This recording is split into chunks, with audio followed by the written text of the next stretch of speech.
وەزیری دەرەوە ڕێکس تیلەرسن 6 مانگ پێش پێشوازێکی گەرمی بۆ وەزارەتی دەرەوە لێکرا، بەڵام پێشنیازەکان بۆ کەمکردنەوەی بودجە بە تاڵمانەوەی پۆستە باڵەکان و قسەکردن سەبارەت بە سەر لە نوێ داڕشتنەوەی وەزارەتەکە 36,000 کارمەندی ئەو وەزارەتەی نیگەران کردووە. تیلەرسن بەرگری لە پلانەکانی خۆی بۆ ئەو داڕشتنەوەیە دەکات.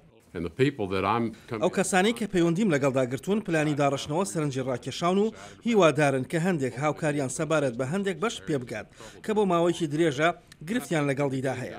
پێم وایە ئەوان تێدەکەن کە کردداری وەزارەتی دەرەوە بۆ پێشەنگیکردنی ڕێبازی دەرەوەی ئەمریکایە، سازکردنی دۆخێک بۆ ئەمریکایەکی زیاتر باشتر و پارێزراوتر و خۆشترە و ئێمە ئەوە لە نێوخۆ لە دەرەوە ئەنجام دەدەین و کردارەکە ناگۆڕێت.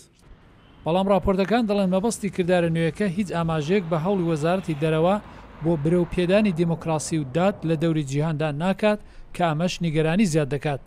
باڵوێزی پێشوو لارا کێنێدی نزیەکەی 40 ساڵ بۆ وەزارەتی دەرەوە کاری کرد. ناکرێت لە ڕێبازی دەرەوەمان دەست لە دیموکراسی و داد هەڵبگرین کە بۆ ئێمە وەک خەڵک زۆر گرنگن.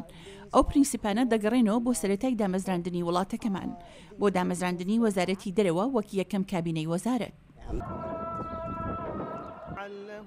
راپۆرتێکی داعا دەکات تیلەرسن ئەو پارەی کۆنگرێس بۆ ناوەندی هەوڵی جیهانی پەسەند کردووە کە ڕوبەڕووی پرۆپاگەندەی لەلایەن داعیش و رووسیا بێت خەرجی ناکات.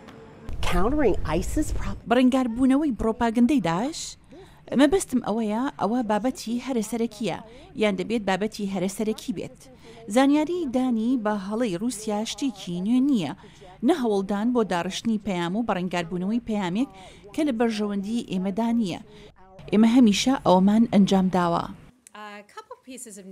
گوتەبێژی وەزارەتی دەرەوە گوتی ناوەندی هەوڵی جیهانی هێشتاش بە سەختی کار دەکات، بەڵام وەزیری دەرەوە تیلەرسن وەک خاوەن پێشەیەکی پێشوو ئەوە وەبەرچاو دەگرێت چۆن پارەکە بە شێوەیەکی کاریگەرانە خەرج بکات.